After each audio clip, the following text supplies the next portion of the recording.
Good morning. Last ക്ലാസ്സുകളിൽ നമ്മൾ Indian ഇക്കോണമിയെക്കുറിച്ചും അതേപോലെ തന്നെ WTO തുടങ്ങിയിട്ടുള്ള കാര്യങ്ങളൊക്കെ ആയിരുന്നു ഡിസ്കസ് ചെയ്തിരുന്നത്. നെക്സ്റ്റ് വീഡിയോക്കകത്ത് നമ്മൾ ഡിസ്കസ് ചെയ്യാൻ പോകുന്നത് major issues in Indian economy നേരിടുന്ന ഏറ്റവും വലിയ പ്രശ്നങ്ങൾ എന്തൊക്കെയാണ് എന്നുള്ളതാണ് നെക്സ്റ്റ് ഡിസ്കസ് ചെയ്യുന്നത്. നമുക്ക് തന്നെ അറിയാം നമ്മുടെ ഇക്കോണമിയിലുള്ള എന്തൊക്കെയാണ് ഏറ്റവും വലിയ പ്രശ്നങ്ങൾ എന്നുള്ളത്, അല്ലെങ്കിൽ ഇന്ത്യൻ ഇക്കോണമിക്കകത്ത് വരുന്ന പ്രശ്നങ്ങൾ എന്തൊക്കെയാണ് എന്നുള്ളത്. നമ്മുടെ രാജ്യം ഇപ്പോഴും ഒരു ഡെവലപ്പിംഗ് കൺട്രി ആയിട്ട് നിലനിൽക്കാനുള്ള, അല്ലെങ്കിൽ നമ്മുടെ ഇക്കോണമി ഒരു ഡെവലപ്പിംഗ് ഇക്കോണമി ആയിട്ട് അങ്ങനെ തന്നെ നിലനിൽക്കാനുള്ള ഒരു കാരണം അതിൽ വരുന്ന ഒരുപാട് ഇഷ്യൂസ് ഉണ്ട്. നമ്മുടെ ഇക്കോണമി നേരിടുന്ന ഒരുപാട് ഇഷ്യൂസ് ഉണ്ട്. ആ ഒരു ഇഷ്യൂസ് കാരണമാണ് നമ്മുടെ ഇക്കോണമി ഇപ്പോഴും ഒരു ഡെവലപ്പിംഗ് ഇക്കോണമി ആയിട്ട് നിലനിൽക്കുന്നത്. അപ്പോൾ അത് എന്തൊക്കെയാണ് ആ ഇഷ്യൂസ് എന്നുള്ളതാണ് ഈ ഒരു ഭാഗത്ത് നമ്മൾ ഡിസ്കസ് ചെയ്യുന്നത്. അതിൽ ഫസ്റ്റ് വണ്ണായിട്ട് നമുക്ക് പറയാം ലോ പെർ ക്യാപിറ്റ ഇൻകമാണ്. പെർ ക്യാപിറ്റ ഇൻകത്തെക്കുറിച്ച് നമ്മൾ കഴിഞ്ഞ ക്ലാസ്സുകളിലൊക്കെ ധാരാളമായിട്ട് ഡിസ്കസ് ചെയ്തതാണ്. നമുക്കറിയാം പെർ ക്യാപിറ്റ ഇൻകം എന്ന് പറഞ്ഞാൽ ആളോഹരി വരുമാനമാണ്. ഒരു വ്യക്തിക്ക് നമ്മുടെ രാജ്യത്തിനകത്ത് കിട്ടുന്ന വരുമാനത്തെ ഓരോ വ്യക്തികളെ കൊണ്ടും ഡിവൈഡ് ചെയ്യുകയാണെങ്കിൽ, അല്ലെങ്കിൽ പോപ്പുലേഷനെ കൊണ്ട് ഡിവൈഡ് ചെയ്യുകയാണെങ്കിൽ ഒരു വ്യക്തിക്ക് എത്രയായിരിക്കും വരുമാനം എന്നുള്ളത്, അതിനെയാണ് നമ്മൾ പെർ ക്യാപിറ്റ ഇൻകം എന്ന് പറയുന്നത്. അത് നമ്മൾ ഒരു വർഷത്തേക്കാണ് കണക്കാക്കാറ്. ഒരു വർഷത്തെ നമ്മുടെ രാജ്യത്തിൻ്റെ നമ്മുടെ ഏണിങ്സ് എടുക്കുകയും, അല്ലെങ്കിൽ നമ്മുടെ രാജ്യത്തിന് എത്രയാണോ ആ ഒരു വർഷത്തിലുണ്ടായിട്ടുള്ള പ്രൊഡക്ഷൻ, അല്ലെങ്കിൽ ഡൊമസ്റ്റിക് പ്രൊഡക്ഷൻ എത്രയാണോ അതിൻ്റെ ഒരു എമൗണ്ട് എടുക്കുകയും അതിനെ നമ്മുടെ ടോട്ടൽ പോപ്പുലേഷൻ, ആ ഒരു വർഷത്തിലുള്ള പോപ്പുലേഷൻ കൊണ്ട് ഡിവൈഡ് ചെയ്യും. ആ ഒരു സമയത്ത് ഓരോ വ്യക്തിക്കും ആ ഒരു വർഷത്തിലുണ്ടായിട്ടുള്ള ഇൻകം എത്രയാണ് എന്നുള്ളത്, അതാണ് നമ്മൾ പെർ ക്യാപിറ്റ ഇൻകം എന്ന കൺസെപ്റ്റ് കൊണ്ട് ഉദ്ദേശിക്കുന്നത്. അപ്പോൾ നമ്മുടെ രാജ്യത്തിൻ്റെ പെർ ക്യാപിറ്റ ഇൻകം എടുത്തു നോക്കുന്ന സമയത്ത് അത് മറ്റു ഡെവലപ്ഡ് കൺട്രീസിനെ സംബന്ധിച്ച് ആ കൺട്രീസുമായിട്ട് കമ്പയർ ചെയ്യുന്ന സമയത്ത് അത് വളരെ കുറവാണ്. ഡെവലപ്ഡ് കൺട്രീസുമായിട്ട് കമ്പയർ ചെയ്യുന്ന സമയത്ത് ഇന്ത്യയുടെ പെർ ക്യാപിറ്റ ഇൻകം എന്ന് പറയുന്നത് വെരി ലോ ആണ്. അണ്ടർ ഡെവലപ്ഡ് കൺട്രീസ് വേറെ ഉണ്ടെങ്കിലും നമ്മുടെ രാജ്യത്തിൻ്റെ പെർ ക്യാപിറ്റ ഇൻകം എടുത്ത് നോക്കുന്ന സമയത്ത്, അല്ലെങ്കിൽ അത് കമ്പയർ ചെയ്യുന്ന സമയത്ത് വളരെ ലോ ആയിട്ടാണ് നമുക്കത് കാണപ്പെടുന്നത്. 1951 ശേഷം ഓരോ വർഷങ്ങളിലും നമ്മുടെ പെർ ക്യാപിറ്റ ഇൻകം ഇൻക്രീസ് ചെയ്ത് വരുന്നുണ്ടെങ്കിലും അത് നമ്മൾ മറ്റു രാജ്യങ്ങളുമായിട്ട്, അല്ലെങ്കിൽ ഡെവലപ്ഡ് കൺട്രീസുമായിട്ട് കമ്പയർ ചെയ്യുന്ന സമയത്താണ് നമുക്കതൊരു വളരെ കുറവായിട്ട് തോന്നുന്നത്. നമ്മൾ ഇൻക്രീസൊക്കെ ചെയ്യുന്നുണ്ടെങ്കിലും അതേ സമയത്ത് നമ്മുടെ പോപ്പുലേഷനും ഇൻക്രീസ് ചെയ്യുന്നത്, അതും ഒരു കാരണമായിട്ട്, ഈ പെർ ക്യാപിറ്റ ഇൻകം കുറയാനുള്ളൊരു കാരണമായിട്ട് അതും വേണമെങ്കിൽ നമുക്ക് അങ്ങനെ പറയാം. അപ്പോൾ നമ്മുടെ ഫസ്റ്റ് മേജർ ഇഷ്യൂ ഇന്ത്യൻ ഇക്കോണമിയിൽ നമ്മൾ നേരിടുന്ന ഏറ്റവും വലിയൊരു പ്രശ്നം എന്ന് പറഞ്ഞാൽ നമ്മുടെ രാജ്യത്തുള്ള ഓരോ വ്യക്തികളുടെയും ആളോഹരി വരുമാനം എന്ന് പറയുന്നത് വളരെ കുറവാണ്. ഈ ആളോഹരി വരുമാനം കുറയുമ്പോൾ തന്നെ സ്വാഭാവികമായിട്ടും അവിടെ സ്റ്റാൻഡേർഡ് ഓഫ് ലിവിങ്ങിൽ മാറ്റം ഉണ്ടായിരിക്കും. അതേപോലെ തന്നെ പോവർട്ടി കൂടാനുള്ള കാരണം ഉണ്ടായിരിക്കും. പിന്നെ നമ്മൾ ഈ ആളോഹരി വരുമാനം കണക്കാക്കുന്ന സമയത്ത് അത് ഓരോ വ്യക്തിക്കും കിട്ടണ ഇൻകം ആവണം എന്നില്ല. അത് ചിലപ്പോൾ എന്ത് ചെയ്യാം, അത് മറ്റുള്ള ആളുകൾക്ക് അത് പോവാം. പിന്നെ മറ്റുള്ള ആളുകൾ ഏൺ ചെയ്തിട്ടുള്ളതായിരിക്കാം. പക്ഷേ അത് നമ്മൾ കണക്കാക്കുന്ന സമയത്ത് ഓരോ വ്യക്തികളുടെ പേരിലുമാണ് നമ്മൾ കണക്കാക്കുന്നത്. പക്ഷേ അതെന്താണ്, മറ്റു ഡെവലപ്ഡ് കൺട്രീസിനെ സംബന്ധിച്ചിടത്തോളം അത് നമുക്ക് വളരെ കുറവ് തന്നെയാണ്. അപ്പോൾ അത് നമ്മുടെ രാജ്യം നേരിടുന്ന ഒരു വലിയ ഇഷ്യൂ തന്നെയാണ്. ഈ പെർ ക്യാപിറ്റ ഇൻകം ഒരു നന്നായിട്ട് ഇൻക്രീസ് ചെയ്ത് കഴിഞ്ഞാൽ നമ്മുടെ രാജ്യം ഒരു നല്ല ഡെവലപ്ഡ് കൺട്രി ആയിട്ട് മാറും. അപ്പോൾ ഈ ഒരു പെർ ക്യാപിറ്റ ഇൻകമാണ് നമ്മൾ നേരിടുന്ന ഒരു മേജർ ഇഷ്യൂ എന്ന് പറയുന്നത്. Second one, high proportion the people below poverty line. നമ്മൾ നേരത്തെ ക്ലാസ്സിൽ ഡിസ്കസ് ചെയ്തിട്ടുണ്ടായിരുന്നു പോവർട്ടി ലൈൻ എന്ന് പറഞ്ഞാൽ ദാരിദ്ര്യരേഖ എന്നുള്ളതാണ്. നമ്മുടെ ടോട്ടൽ പോപ്പുലേഷൻ്റെ, അതായത് നമ്മൾ ഏകദേശം ഇപ്പോൾ 130 കോടി ജനങ്ങളുടെ അടുത്ത് നമ്മുടെ പോപ്പുലേഷൻ ഉണ്ട്. ആ പോപ്പുലേഷനിൽ ഏകദേശം 40% ആളുകളും പോവർട്ടി ലൈനിന് താഴെയാണ് വരുന്നത്. അതായത് ഏകദേശം പകുതിയോടടുത്ത ആളുകൾ എന്താണ്, നമ്മുടെ ദാരിദ്ര്യരേഖയ്ക്ക് താഴെ ഉള്ള ആളുകളാണ്. ബാക്കി പകുതി ആളുകൾ മാത്രമേ എന്തുള്ളൂ, നമ്മുടെ ഈ പോവർട്ടി ലൈനിൻ്റെ മുകളിൽ വരുന്നുള്ളൂ. അപ്പോൾ അതും ഒരു ഇഷ്യൂ തന്നെയാണ്. കാരണം ഇത്രയധികം ആളുകൾ, ഒരു രാജ്യത്തിനകത്ത് ഇത്രയധികം ആളുകൾ പോവർട്ടി ലൈന് താഴെ നിൽക്കുക എന്ന് പറയുന്നത് അത് ഒരു രാജ്യത്തിൻ്റെ ഇക്കോണമിയെ സംബന്ധിച്ചിടത്തോളം അതൊരു നെഗറ്റീവ് ഇമ്പാക്റ്റ് ഉണ്ടാക്കുന്ന ഒരു കാര്യമാണ്. അപ്പോൾ ഈ ആളുകളൊക്കെ, ഈ പോവർട്ടി ലൈന് താഴെയുള്ള ആളുകളൊക്കെ നമുക്ക് മുകളിലേക്ക് എത്തിക്കാൻ പറ്റിയാൽ മാത്രമേ നമ്മുടെ രാജ്യം ഒരു ഡെവലപ്ഡ് ഇക്കോണമി ആയിട്ട് മാറുള്ളൂ. അപ്പോൾ സ്വാഭാവികമായിട്ടും നമ്മുടെ പോവർട്ടി ലൈന് താഴെ ആളുകൾ കൂടുക എന്ന് പറയുന്നത് അത് ഒരു ഇഷ്യൂ ആയിക്കൊണ്ട് നമുക്ക് പറയാം. Then third one, low level of productivity and efficiency. നമ്മുടെ രാജ്യത്തുള്ള ആളുകൾ, നമ്മളൊരു ലേബർ ഇൻറ്റൻസീവ് കൺട്രിയാണെന്ന് പറയാം, അല്ലെങ്കിൽ ലേബർ അഡ്വാൻറ്റേജ് ഉള്ള ഒരു കൺട്രിയാണ്, അല്ലെങ്കിൽ ലേബർ അഡ്വാൻറ്റേജ് ഉള്ള ഒരു ഇക്കോണമിയാണ് ഇന്ത്യൻ ഇക്കോണമി. കാരണം 130 കോടി ജനങ്ങളൊക്കെ ഉണ്ടെങ്കിൽ അത്രയും ആളുകളുള്ള, ചൈന കഴിഞ്ഞാൽ സെക്കൻഡ് ലാർജസ്റ്റ് പോപ്പുലേഷനുള്ള കൺട്രിയാണ് ഇന്ത്യ. അപ്പോൾ ചൈന കഴിഞ്ഞാൽ ഏറ്റവും കൂടുതൽ ഹ്യൂമൻ റിസോഴ്സ് ഉള്ള ഒരു രാജ്യമാണ് ഇന്ത്യ. പക്ഷെ നമുക്കത് യൂട്ടിലൈസ് ചെയ്യാൻ കഴിയുന്നില്ല. അത് യൂട്ടിലൈസ് ചെയ്താൽ തന്നെ അവിടെ ലോ പ്രൊഡക്ടിവിറ്റി ആൻഡ് എഫിഷ്യൻസിയാണ്. കാരണം നമ്മുടെ ആളുകൾക്കൊക്കെ ന്യൂട്രീഷൻ്റെ കുറവ് കാരണം, അല്ലെങ്കിൽ അവർക്ക് ആവശ്യമായിട്ടുള്ള ഫുഡ് ഗ്രെയിൻസും അതേപോലെ തന്നെ ന്യൂട്രീഷൻ കിട്ടാത്തത് കാരണം അവരുടെ എഫിഷ്യൻസി അല്ലെങ്കിൽ അവരുടെ പ്രൊഡക്ടിവിറ്റി മറ്റു രാജ്യങ്ങളെ സംബന്ധിച്ച് നോക്കുന്ന സമയത്ത് വളരെ കുറവാണ്. അതുകൊണ്ട് തന്നെ ഓരോ വ്യക്തിയുടെയും പ്രൊഡക്ടിവിറ്റി കുറയും. അത് രാജ്യത്തിൻ്റെ ഇൻകം ഏൺ ചെയ്യുന്നതിനെ തന്നെ ബാധിക്കും. നമുക്കറിയാം ചൈനയിലുള്ള ആളുകളൊക്കെ അവരുടെ പ്രൊഡക്ടിവിറ്റി വളരെ കൂടുതലാണ്. നമ്മുടെ രാജ്യത്തെ ആളുകളെ സംബന്ധിച്ച് കമ്പയർ ചെയ്ത് നോക്കുന്ന സമയത്ത് അവർ വർക്ക് ചെയ്യുന്ന സമയവും അവരുടെ എഫിഷ്യൻസിയും പ്രൊഡക്ടിവിറ്റിയൊക്കെ വളരെ കൂടുതലാണ്. അത് നമ്മുടെ രാജ്യത്തേക്ക് വരുമ്പം നമ്മുടെ ആളുകൾക്ക് കിട്ടുന്ന അല്ലെങ്കിൽ ഭക്ഷണം കിട്ടാത്തത് മൂലം, അല്ലെങ്കിൽ ന്യൂട്രീഷൻ കിട്ടാത്തത് മൂലം, ഫുഡ് ഗ്രെയിൻസ് കിട്ടാത്തത് മൂലം, അതിൻ്റെയൊക്കെ കാരണം കൊണ്ടാണ് ഈ ഒരു പ്രൊഡക്ടിവിറ്റിയും എഫിഷ്യൻസിയും കുറയാനുള്ള കാര്യം. അപ്പം അതും നമ്മുടെ രാജ്യത്തെ ഒരു മേജർ ഇഷ്യൂ ആയിട്ട് പറയും. ആളുകളുടെ അടുത്തു നിന്നുള്ള പ്രൊഡക്ടിവിറ്റിയും എഫിഷ്യൻസിയുടെയൊക്കെ ഒരു കുറവ്, അല്ലെങ്കിൽ ലോ ലെവലായിട്ടുള്ള ഒരു എഫിഷ്യൻസിയാണ് അല്ലെങ്കിൽ പ്രൊഡക്ടിവിറ്റിയാണ് നമ്മുടെ രാജ്യത്തുള്ള ആളുകളുടെ അടുത്ത് നിന്നുള്ളത്. അപ്പോൾ അതും ഒരു പ്രോബ്ലം ആയിക്കൊണ്ട്, അല്ലെങ്കിൽ ഒരു ഇഷ്യൂ ആയിക്കൊണ്ട് നമുക്ക് പറയാം. ദെൻ പ്രോബ്ലം ഓഫ് അൺഎംപ്ലോയ്മെൻറ്റ്, തൊഴിലില്ലായ്മ എന്ന് പറയുന്ന അതൊരു പ്രശ്നം തന്നെയാണ്. നമ്മുടെ ആളുകളുടെ അടുത്ത് നമുക്ക് തൊഴിലില്ലാത്ത അവസ്ഥ പല രീതിയിലുണ്ട്. അത് നമുക്ക് നെക്സ്റ്റ് സ്ലൈഡുകളിൽ ഡിസ്കസ് ചെയ്യാനുണ്ട്. അതുകൊണ്ടാണ് കൂടുതലായിട്ട് പറയാത്തത്. നമുക്ക് നെക്സ്റ്റ് അത് ടോപ്പിക്ക് തന്നെ അൺഎംപ്ലോയ്മെൻറ്റ്, അതിൻ്റെ ടൈപ്സും കാര്യങ്ങളൊക്കെയാണ്. അപ്പോൾ അൺഎംപ്ലോയ്മെൻറ്റ് എന്ന് പറഞ്ഞാൽ രാജ്യത്തിനകത്ത് ഇത്രയും ആളുകളുണ്ടായിട്ട് അത്രയും ആളുകൾക്ക് നമുക്ക് തൊഴിൽ കൊടുക്കാൻ പറ്റാത്ത ഒരവസ്ഥയാണ്. അല്ലെങ്കിൽ നമ്മുടെ പോപ്പുലേഷൻ്റെ ഒരു പകുതിയിലധികം ആളുകൾ തൊഴിലെടുക്കാൻ വില്ലിങ് ആയിട്ടുള്ള ആളുകളാണ്. പക്ഷേ അവർക്കൊന്നും എന്തില്ല, തൊഴിൽ കൊടുക്കാൻ നമ്മുടെ ഇക്കോണമിക്ക് സാധിക്കുന്നില്ല. അതൊരു മേജർ ഇഷ്യൂ തന്നെ. എല്ലാ ആളുകൾക്കും ജോലി കൊടുത്താൽ മാത്രമേ എല്ലാ ആളുകൾക്കും പ്രൊഡക്ടിവിറ്റി ഉണ്ടായിരിക്കുള്ളൂ, അതേപോലെ തന്നെ അവർക്ക് ഇൻകം ഉണ്ടായിരിക്കുള്ളൂ, അവരുടെ സ്റ്റാൻഡേർഡ് ഓഫ് ലിവിങ് ഇൻക്രീസ് ചെയ്യുള്ളൂ, പോവർട്ടി ലൈനിന് മുകളിൽ വരുള്ളൂ. അപ്പോൾ ഈ ഇക്കോണമിക്ക് അല്ലെങ്കിൽ നമ്മുടെ രാജ്യത്തിന് എല്ലാ വ്യക്തികൾക്കും തൊഴിൽ കൊടുക്കാൻ പറ്റാത്ത ഒരു സിറ്റുവേഷൻ, അത് അൺഎംപ്ലോയ്മെൻറ്റിന് കാരണമാവും. അപ്പോൾ അൺഎംപ്ലോയ്മെൻറ്റ് എന്താണ്, ഒരു മേജർ ഇഷ്യൂ തന്നെയാണ്. Then lakh of heavy industries, നമ്മുടെ രാജ്യത്തിനകത്ത് വലിയ ഇൻഡസ്ട്രികളില്ലാത്തത്, ചെറിയ ചെറിയ ഇൻഡസ്ട്രികൾ, നമ്മുടെ രാജ്യത്തിനകത്ത് ഇൻഡസ്ട്രീസൊക്കെ ഉണ്ട്, പക്ഷേ വലിയ ഇൻഫ്രാസ്ട്രക്ചർ ഇല്ലാത്തത് കൊണ്ട് തന്നെ നമുക്ക് എന്ത് ചെയ്യാൻ പറ്റില്ല, വലിയ ഇൻഡസ്ട്രികൾ നമ്മുടെ രാജ്യത്തിനകത്ത് തുടങ്ങാൻ പറ്റില്ല. അപ്പോൾ ഇങ്ങനെ വലിയ ഇൻഡസ്ട്രികൾ ഇല്ലാത്തത് കൊണ്ട് തന്നെ അതും അൺഎംപ്ലോയ്മെൻറ്റിന് ഒരു കാരണമാണ്. കാരണം വലിയ ഇൻഡസ്ട്രികൾ ഉണ്ടെങ്കിൽ സ്വാഭാവികമായിട്ടും അതുമായിട്ട് ബന്ധപ്പെട്ട് ഒരുപാട് ആളുകൾക്ക് ജോലി കിട്ടും. അതേപോലെ തന്നെ ആ ഒരു ഭാഗത്തുള്ള ഒരുപാട് വികസനങ്ങൾ വരും, ഇൻഫ്രാസ്ട്രക്ചറുകൾ വർദ്ധിക്കും, ഹോസ്പിറ്റലുകൾ അതേപോലെ തന്നെ സ്കൂളുകൾ തുടങ്ങിയിട്ടുള്ള കാര്യങ്ങൾ വരും.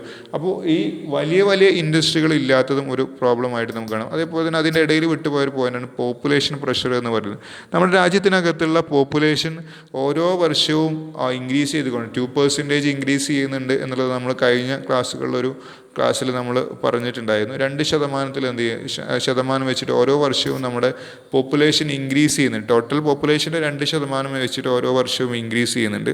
അത് ഒരു ഇക്കോണമിക്ക് ഒരു വലിയ പ്രഷർ തന്നെയാണ് കൊടുക്കുന്നത്. കാരണം economy already unemployment, poverty line താഴെയുള്ള സിറ്റുവേഷൻ, ഇങ്ങനെ ഒരുപാട് സിറ്റുവേഷൻ നേരിടുമ്പോൾ തന്നെ അതിൻ്റെ കൂടെ എന്ത് ചെയ്യുന്നുണ്ട്, പോപ്പുലേഷൻ ഇൻക്രീസ് ചെയ്യുന്നുണ്ട്. അപ്പോൾ നമ്മൾ ഓൾറെഡി ഇത്രയും ആളുകൾക്ക് നമ്മൾ തൊഴിൽ കൊടുക്കാൻ വേണ്ടിയിട്ട് ഒരു സാഹചര്യം ഉണ്ടാക്കിയെടുക്കുക, അല്ലെങ്കിൽ നമ്മളൊരു ഡെവലപ്മെൻറ്റൽ പ്രോഗ്രാം കൊണ്ടുവരുമ്പോൾ, അല്ലെങ്കിൽ ഇങ്ങനെ ഡെവലപ്പ് ചെയ്ത് വരും, ഇൻഫ്രാസ്ട്രക്ചറൊക്കെ സെറ്റ് ചെയ്ത് വരുമ്പോൾ നമ്മുടെ പോപ്പുലേഷൻ എന്ത് ചെയ്യാണ്, അതിന് മുകളിൽ വീണ്ടും പോവുകയാണ്.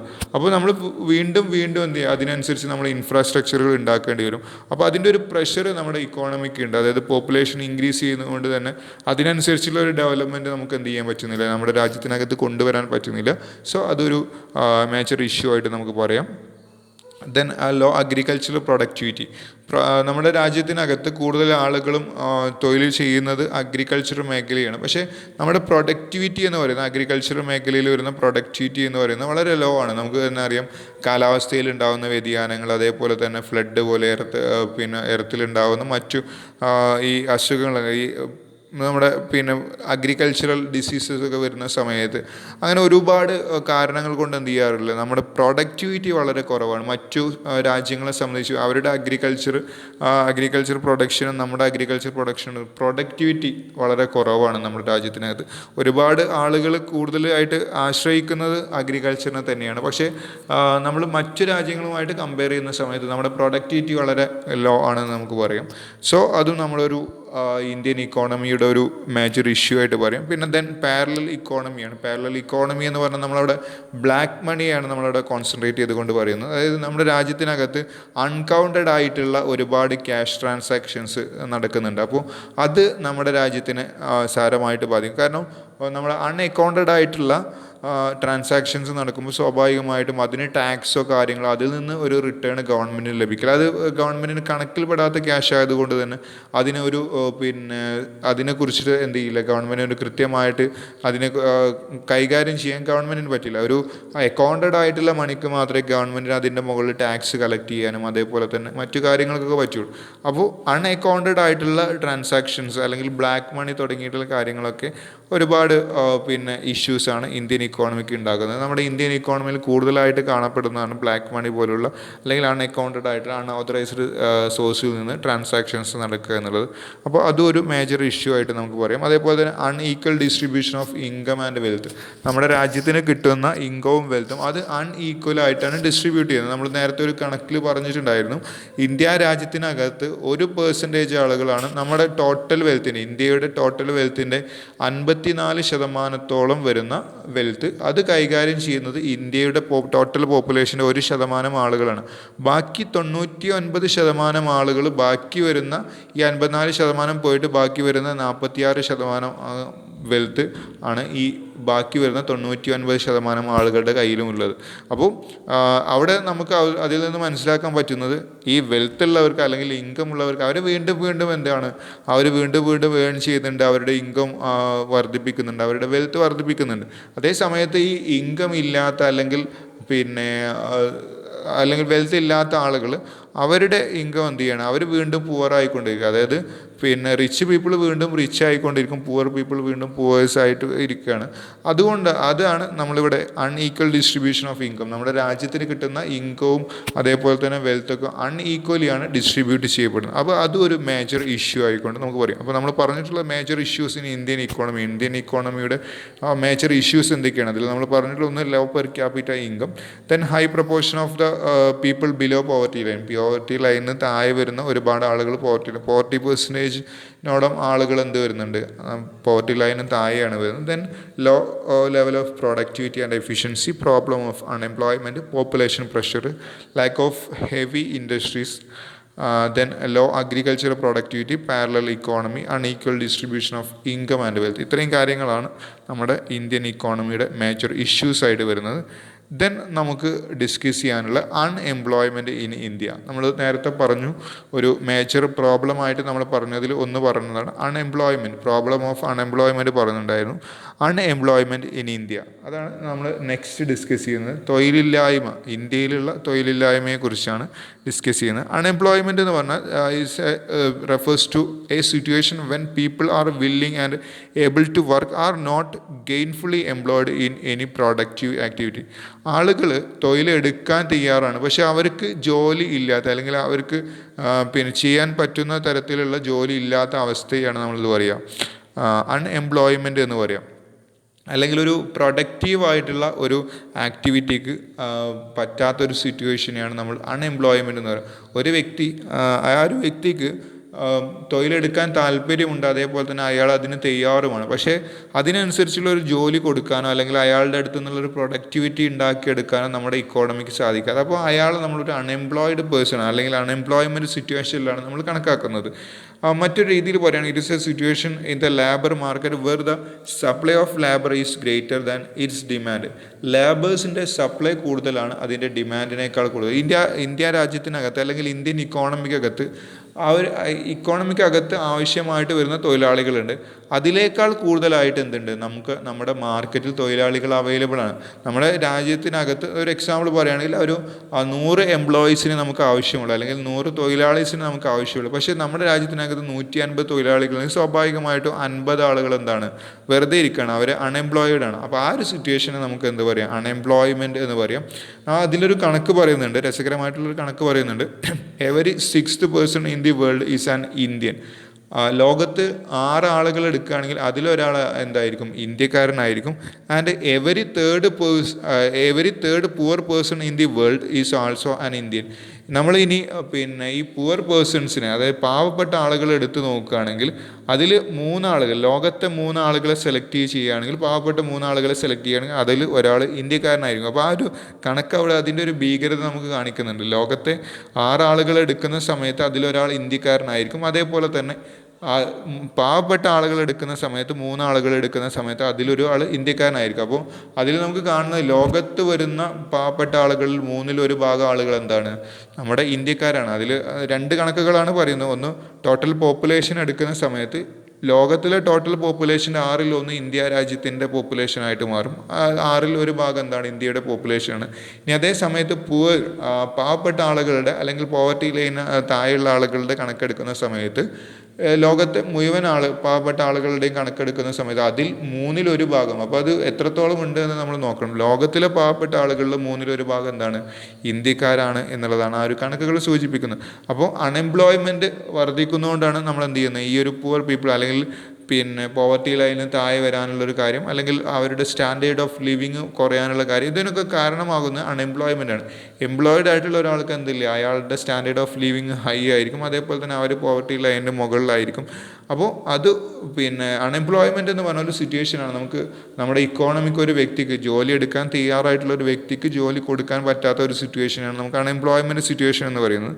ഓക്കെ, അപ്പോൾ അൺഎംപ്ലോയ്മെൻറ്റ് എന്ന് പറഞ്ഞാൽ ഇത്രയേ ഉള്ളൂ. It's A situation in the labour market. Labour മാർക്കറ്റിൽ നമുക്ക് എത്രയാണോ ആവശ്യമായിട്ടുള്ള ലേബേഴ്സ്, അതിനേക്കാൾ കൂടുതലായിട്ടുള്ള ലേബേഴ്സ് അവൈലബിൾ ആണെങ്കിൽ അവിടെ കുറച്ച് ആളുകൾക്ക് അതുണ്ടാകും, തൊഴിലില്ലായ്മ ഉണ്ടായി. അതിനെയാണ് നമ്മൾ അൺഎംപ്ലോയ്മെൻറ്റ് എന്ന് പറയുന്നത്. ദെൻ കോസസ് ഓഫ് അൺഎംപ്ലോയ്മെൻ്റ് ആണ്. ഇന്ത്യയിലുള്ള അൺഎംപ്ലോയ്മെൻറ്റിനുള്ള കാരണങ്ങളാണ് പറയുന്നത്. അതിൽ ഫസ്റ്റ് വൺ പറയുന്നത് ഹൈ പോപ്പുലേഷൻ പ്രഷറാണ്. അവിടെ പോപ്പുലേഷൻ പ്രഷർ തന്നെയാണ്. നമ്മൾ നേരത്തെ പറഞ്ഞു പോപ്പുലേഷൻ പ്രഷർ എന്നുള്ള ആ ഒരു ടേം നമ്മൾ യൂസ് ചെയ്തിട്ടുണ്ടായിരുന്നു. പോപ്പുലേഷൻ പ്രഷർ എന്ന് അൺഎംപ്ലോയ്മെൻറ്റിന് കോസസ് ആകുന്നത്, നമ്മളിപ്പോൾ നമ്മുടെ ഇക്കോണമിയിൽ ആളുകൾക്ക് തൊഴിൽ കൊടുക്കാൻ വേണ്ടിയിട്ട് നമ്മുടെ രാജ്യത്തിൻ്റെ ഇക്കോണമിക്ക് അല്ലെങ്കിൽ നമ്മുടെ രാജ്യത്തിന് സാധിക്കില്ല എന്ന് പറഞ്ഞു. അപ്പോൾ നമ്മുടെ രാജ്യത്തിനകത്ത് നമ്മൾ ഈ ആളുകൾക്ക് തൊഴിലവസരങ്ങൾ സൃഷ്ടിച്ച് വരുന്ന സമയത്ത് അതേ സമയത്ത് എന്ത് ചെയ്യുന്നുണ്ട്, മറുഭാഗത്ത് കൂടി നമ്മുടെ പോപ്പുലേഷൻ ഇൻക്രീസ് ചെയ്തുകൊണ്ട് വരുന്നുണ്ട്. അപ്പോൾ നമ്മൾ ഇവിടെ എത്ര ആളുകൾക്കാണോ തൊഴിൽ കൊടുക്കുന്നത് അതേ സമയത്ത് എന്ത് ചെയ്യുന്നത്, അതേ മറ്റു സൈഡിലൂടെ നമ്മുടെ പോപ്പുലേഷൻ ഇൻക്രീസ് ആകുന്നുണ്ട്. അപ്പോൾ അതൊരു ഗവൺമെൻറ്റിന് അല്ലെങ്കിൽ നമ്മുടെ ഇക്കോണമിക്ക് അതൊരു പ്രഷർ കൊണ്ടുവരികയാണ്. കാരണം ഇവിടെ പോപ്പുലേഷനിൽ നമ്മുടെ നിലവിലുള്ള പോപ്പുലേഷന് അവരുടെ അൺഎംപ്ലോയ്മെൻറ്റ് സിറ്റുവേഷൻ നമ്മൾ ഒഴിവാക്കി അവർക്ക് എംപ്ലോയ്മെൻറ്റ് സിറ്റുവേഷനിലേക്ക് കൊണ്ടുവരുന്ന സമയത്ത് പോപ്പുലേഷൻ വീണ്ടും ഇൻക്രീസ് ചെയ്യണം. അപ്പോൾ നമ്മൾ എന്ത് ചെയ്യുക, അതിനനുസരിച്ച് വീണ്ടും എംപ്ലോയ്മെൻറ്റുകൾ കണ്ടെത്തേണ്ടി വരും, അല്ലെങ്കിൽ അവരെ എംപ്ലോയ് ചെയ്യിക്കാനുള്ള അവർക്കുള്ള തൊഴിലവസരങ്ങൾ നമ്മൾ സൃഷ്ടിക്കേണ്ടി വരും. അപ്പോൾ അതൊരു ഇക്കോണമിക്ക് അല്ലെങ്കിൽ ഗവൺമെൻറ്റിന് അതൊരു പ്രഷറായിട്ട് മാറുകയാണ്. അപ്പോൾ ഹൈ പോപ്പുലേഷൻ പ്രഷറും ഒരു അൺഎംപ്ലോയ്മെൻറ്റിന് കോസ് ആവുന്നുണ്ട്. Then second, slow growth rate of economy. ഒരു ഇക്കോണമി പെട്ടെന്ന് നല്ല രീതിയിൽ നല്ലൊരു ഹൈ ഗ്രോത്ത് റേറ്റ് ഉള്ള ഒരു ഇക്കോണമി ആണെങ്കിൽ അവിടെയുള്ള ആളുകൾക്ക് ഏകദേശം എന്ത് ചെയ്യാം, നമുക്ക് തൊഴിലവസരങ്ങൾ സൃഷ്ടിക്കാം. കാരണം ഒരു high growth rate of economy എന്ന് പറഞ്ഞാൽ അവിടെ സ്വാഭാവികമായിട്ടും വലിയ വലിയ ഇൻഡസ്ട്രികൾ ഉണ്ടായിരിക്കും, ഒരുപാട് ബിസിനസ് സ്ഥാപനങ്ങൾ ഉണ്ടായിരിക്കും. അങ്ങനെ ഉള്ള ഒരു രാജ്യത്തിനകത്ത് എല്ലാ ആളുകൾക്കും തൊഴിൽ അവസരങ്ങൾ സൃഷ്ടിക്കുക എന്ന് പറഞ്ഞാൽ വളരെ ഈസി ആയിരിക്കും. പക്ഷേ നമ്മുടെ രാജ്യത്തിനകത്തുള്ള നമ്മുടെ ഇക്കോണമിയുടെ ഗ്രോത്ത് റേറ്റ് എന്ന് പറഞ്ഞാൽ വളരെ കുറവാണ്. അതുകൊണ്ട് തന്നെ അവിടെ വളരെ കുറച്ച് മാത്രം ഇൻഡസ്ട്രീസ് ഉണ്ടായിരിക്കുള്ളൂ. ഉള്ളത് തന്നെ ചെറിയ മീഡിയം ഓർ സ്മോൾ സൈസ് ബിസിനസ്സുകളായിരിക്കും അല്ലെങ്കിൽ ഇൻഡസ്ട്രീസ് ആയിരിക്കും ഉണ്ടാവുക.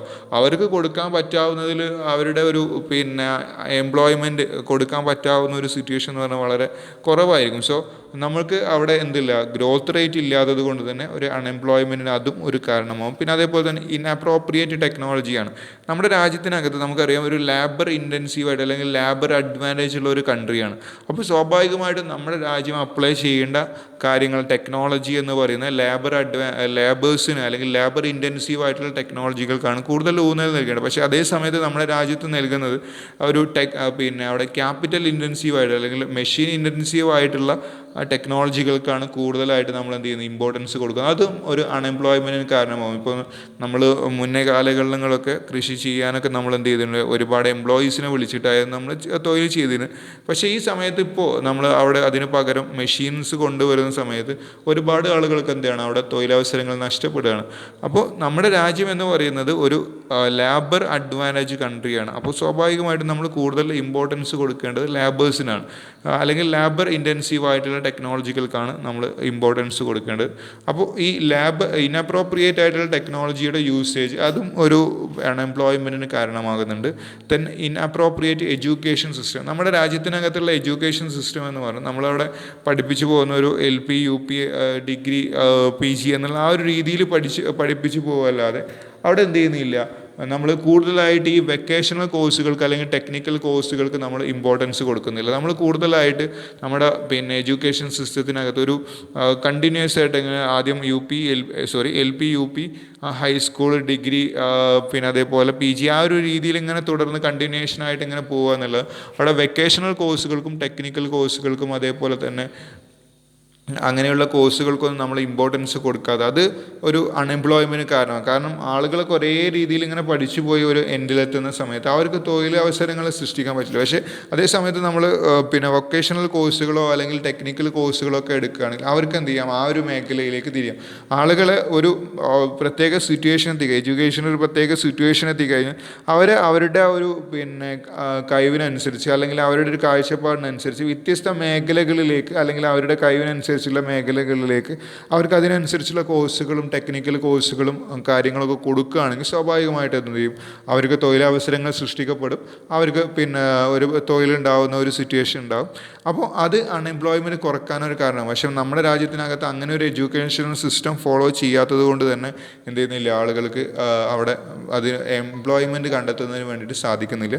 അതൊരു മേജർ പ്രോബ്ലമായിട്ട് അല്ലെങ്കിൽ അത് ഈ അൺഎംപ്ലോയ്മെൻറ്റിന് ഒരു കാരണമായിക്കൊണ്ട് പറയും. പിന്നെ അതേപോലെ തന്നെ റൂറൽ അർബൺ മൈഗ്രേഷനാണ്. ആളുകളുടെയൊക്കെ ഒരു വിചാരമുണ്ട് അർബൺ മേഖലയിൽ പോയി കഴിഞ്ഞാൽ ഒരുപാട് തൊഴിലവസരങ്ങളുണ്ട്, സോ അവിടുന്ന് നമുക്ക് ജോലി നേടിയെടുക്കാം എന്നുള്ള ആ ഒരു ചിന്താഗതി വെച്ചിട്ട് ആളുകൾ എന്ത് ചെയ്യാണ്, അവിടെ നേരെ റൂറൽ മേഖലകളിൽ നിന്നും അർബൺ ഏരിയയിലേക്ക്, അതായത് ചെറിയ നമ്മൾ റൂറൽ ഏരിയാസിൽ നിന്ന് പട്ടണങ്ങളിലേക്ക് എന്ത് ചെയ്യണം, മൈഗ്രേറ്റ് ചെയ്യണം അല്ലെങ്കിൽ താമസം മാറുകയാണ്. അങ്ങനെ താമസം മാറുമ്പോൾ സ്വാഭാവികമായിട്ടും ഈ റൂറൽ ഏരിയയിൽ നിന്നും അർബൺ ഏരിയയിലേക്ക് താമസം മാറിയിട്ടുള്ള ആളുകൾ അവിടെ എന്ത് ജോലിയും എടുക്കാൻ തയ്യാറാവും. അതേപോലെ തന്നെ അവർ എടുക്കുന്ന ജോലിക്ക് അവർ വളരെ ചെറിയ എമൗണ്ടിന് തന്നെ അവരെന്ത് ചെയ്യുക, ജോലി ഏറ്റെടുക്കാൻ തയ്യാറാവും. അപ്പോൾ സ്വാഭാവികമായിട്ടും അത് അർബൺ ഏരിയയിലുള്ള ആളുകളുടെ തൊഴിലവസരങ്ങൾ നഷ്ടപ്പെടുത്തും. അതേപോലെ തന്നെ ഇവർ ചെറിയ ലോ കോസ്റ്റിന് അല്ലെങ്കിൽ ചെറിയ എമൗണ്ടുകൾക്ക് എന്ത് ചെയ്യാണ്, അവർ ഏത് ജോലിയും എടുക്കാൻ തയ്യാറാകുമ്പോൾ സ്വാഭാവികമായിട്ടും അവിടെയുള്ള ആ ഒരു ഗ്രോത്ത് അല്ലെങ്കിൽ അവിടെയുള്ള ആളുകളുടെ ഇൻകം എന്ത് ചെയ്യും, കുറയുന്നതിന് കാരണമാകും.